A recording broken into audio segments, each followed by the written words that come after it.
So this is the story of my first, actually my own very first stereo amplifier. I was like 11 or 12, and that's the age where your habits are being formed very often for life. In my case, well, it seems to be for life.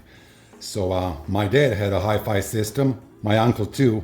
Nothing too fancy though, but who cares? But I got into it. I immediately liked it. So I was like 11 or 12 when I started to play LPs on my dad's turntable, on this one. I still have it. And back then for Christmas, well, the only thing that I wanted for Christmas was a Sony Walkman along with some cheap cans, and that was it. That's how I got into it.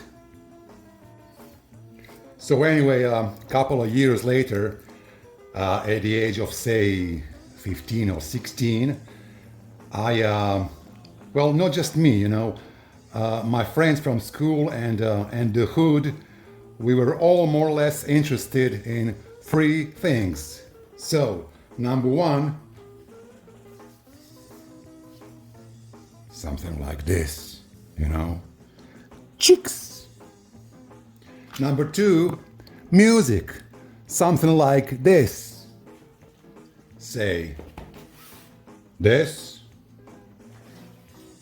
maybe, this, or good old Chuck Berry, this, good old Cramps, this, maybe, this, or maybe good old Jerry Lee Lewis. So, number one, we got chicks. Number two, music. And number three, something like this. Hi-fi equipment, baby. Boom. So a couple of years later, I was like 15, maybe, and that was like 1991 or something like that. Anyway, my generation, well, most of us, we were all more or less interested in good sound. But looking back, that's kind of weird. I mean, back then, almost every home had a hi-fi system.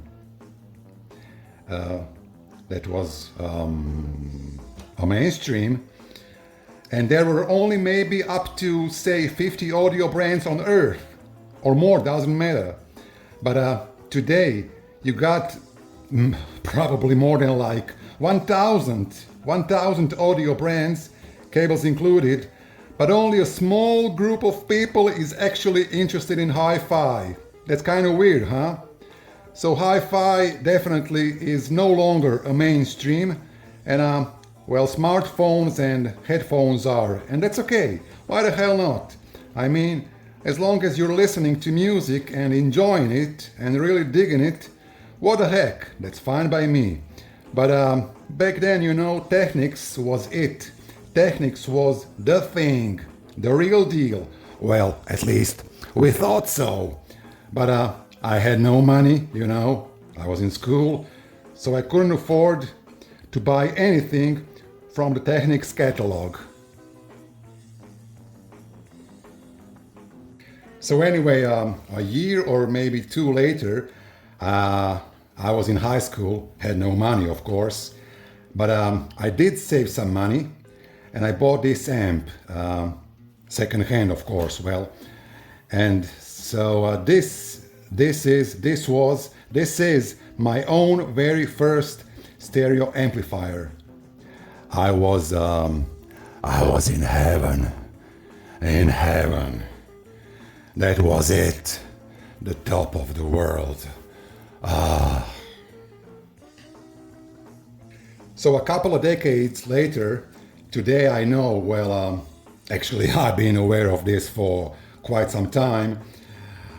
The reality is this amplifier sounds Bad.